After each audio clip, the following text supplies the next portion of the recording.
আসসালামু আলাইকুম ভিউয়ার্স, সকলে কেমন আছেন? আশা করি আলহামদুলিল্লাহ ভালো আছেন। তো আজকে হচ্ছে আমি নতুন ভিডিও করার জন্য একটা ফ্রেম করার জন্য ছাদে চলে এসেছি। হাতে ফোন, মাইক্রোফোন, ইভেন হচ্ছে একটা লাগানো আছে আমার এই ফোনের সাথে। আর হচ্ছে এখানে আমি ছাদের মধ্যে মার্কিং করে রাখবো। আমার হচ্ছে একটা ভার্চুয়াল স্টুডিও করব, তো সেজন্য ট্রাই করতেছি। প্লাস হচ্ছে গিম্বল সেট করতে হবে, স্টান্ট একই জায়গায় হচ্ছে স্টান্ট করে আমি হচ্ছে ডুয়েল ভিডিওর একটা স্টান্ট করতেছি, একটা থিম রেডি করতেছি। তো সেই জন্য হচ্ছে ছাদে আজকে চলে এসেছি, মার্কিং করব। সাথে থাকুন, দেখতে থাকুন কিভাবে করি বিষয়গুলো। ইনশাল্লাহ আশা করি এটা হচ্ছে দেখে ভালো লাগবে। ইভেন হচ্ছে এখান থেকে আমি যেটা যেটা করতেছি এগুলো ভবিষ্যতে হয়তো আপনারা যদি কখনো ভিডিও করেন এই জিনিসগুলা, কনসেপ্ট গুলা অনেক ভালো লাগবে। অনেকেই আছে শখের বশে রিলস বানান, প্লাস হচ্ছে টিকটক করেন, হ্যাঁ, এরপরে ইনস্টাগ্রামের জন্য ছোটখাটো রিলস বানান। তো দেন আই থিঙ্ক এই ফ্রেমটাতে হচ্ছে, এই ফ্রেমওয়ার্কটাতে আপনাদের কাজে আসতে পারে। প্লাস হচ্ছে আপনাদের এগুলোতে আপনাদের কাজে আসবে। যাই বলবো, বললে অনেক কিছুই বলা যাবে। তো আপনারা দেখতে থাকুন কিভাবে আমি করি। হ্যাঁ, ধন্যবাদ। আমি হচ্ছে এগুলো ব্যবহার করব। আর হচ্ছে মাইক্রোফোন তো আছেই, মাইক্রোফোন হচ্ছে টেস্ট করার জন্য ভয়েস কিভাবে ঠিক আছে কিনা। গেম বল, মার্কার নিয়ে আসছি, মোটামুটি সরঞ্জাম যা প্রয়োজন হয় সাথে করে নিয়ে আসছি। দেখতে থাকুন, আমি মার্কিং করতে থাকি।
হ্যালো।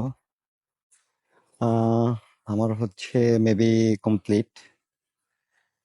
যতটুকু সম্ভব আমি চেষ্টা করেছি আপনাদের একটু দেখা। আমি হচ্ছে এখানে মার্কিং করেছি, লাইনার টেনেছি, এরপরে এখানে মার্কিং করেছি।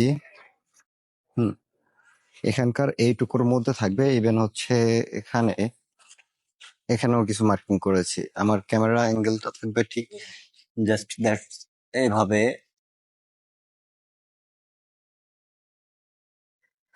হ্যাঁ, আপনাদের দেখাচ্ছি একটু ক্যামেরাটা কিভাবে থাকবে এখানে, জানি না কতটুকু দেখতে পাচ্ছেন। আমি ট্রাই করছি দেখানোর। তো আমি জাস্ট হচ্ছে এই অ্যাঙ্গেলটাকে নিয়েছি, ফ্রেমটাকে একটা মার্কিং করে দিয়েছি। তো এই মার্কিং এর মধ্যে হচ্ছে আমাদের, এটার মধ্যে হচ্ছে ডুয়েল ভিডিও হবে, একটা হিউম্যানেরই হচ্ছে দুইটা। তো কন্টেন্ট গুলো বলে দিলে হয়তো মজার কিছু থাকবে না। কি কন্টেন্টটা তৈরি হচ্ছে, আশা করি মজাদার একটা কন্টেন্ট তৈরি হবে, দেখতে ভালো লাগবে আপনাদের। ফানি টাইপের হবে, অথবা মানে কেউ ফানি টাইপের নিবেন, কেউ গভীর ভাবে এটাকে রিলেট করতে পারবেন। তো এরকম একটা কন্টেন্ট নেয়ার জন্য হচ্ছে আজকে আমি মার্কিং করলাম। আর কি বলে এটাকে হচ্ছে, এই স্থানটাকে আমি মার্কিং করে নিয়েছি, পরবর্তীতে আমি এটাকেই হচ্ছে ভার্চুয়াল, আমার ভার্চুয়াল একটা স্টুডিও বানাবো। কারণ আমরা ভাই, আমরা হচ্ছে জানেন দেশের বাইরে থেকে করতেছি। তো আমাদের ওই রকম একটা স্পেস থাকে না যেখানে বসে আমরা আমাদের স্টুডিও বানাবো। ইভেন হচ্ছে আমাদের কাজও করতে হয়, তার পাশাপাশি হচ্ছে আপনাদের জন্য ভিডিও বানাতে হয়। জানি না আপনাদের কাছে কেমন লাগবে। তো আশা করি সাথে থাকবেন। এটা মেবি আমার চ্যানেলের ফার্স্ট ভিডিও হবে, হ্যাঁ। তো ফার্স্ট ভিডিওতে আপনাদের আমি ফ্রেম করাটা দেখালাম। তো বলে রাখি, ইন ফিউচার যদি হচ্ছে আমাকে দেখেন যে ভিডিওর মধ্যে ব্যাকগ্রাউন্ডে হচ্ছে ভালো কোনো মানে এআই টাইপের, বা হচ্ছে ব্যাকগ্রাউন্ডে কোনো ইমেজ দেয়া আছে, হ্যাঁ, স্টুডিও টাইপের, তো দ্যাট মিনস হচ্ছে আমি এখানে বসে করব। ইচ্ছা আছে, যদি এর থেকে বেটার কিছু পেয়ে যাই তাহলে আলহামদুলিল্লাহ ভালো। ম্যাক্সিমাম সময় হচ্ছে এখানে করা হবে। আর রাতের বেলায় এখানেই বসা থাকি, এই ছাদের মধ্যেই আড্ডা করি অনেকেই। এটা হচ্ছে আমি যে রুমে থাকি সেই রুমেরই ছাদ, প্রচন্ড রৌদ্র। আর কি দেখানো যায়, আপাতত আর কিছু দেখানোর মতো নাই। আজকের মতো এখানেই আপনাদের কাছ থেকে বিদায় নিচ্ছি। ভিডিওটা লং হয়ে যাচ্ছে, আশা করি সাথে থাকবেন। জানি না ভিডিওটা আপনাদের কেমন লাগবে। ইনশাল্লাহ আশা করি যে বুঝবেন এই মার্কিং গুলো, যে দেখছেন, যারা যারা দেখবেন, দেখছেন, অনেকেই বুঝতে পারবেন। আর প্লাস হচ্ছে আপনাদের কাছে কিছুই লুকাবো না। আর এখান থেকেই হচ্ছে ভিডিও করব। এই মার্কিং এর পিছনে এখানে এই ফ্রেমটার মধ্যে যে ভিডিওগুলো করা হবে, আশা করি প্রতিটা ভিডিও আপনাদের খুবই পছন্দ হবে। ইনশাল্লাহ আপনারা সাথে থাকবেন, দেখতে থাকবেন। আমি আপনাদের সাথে আছি।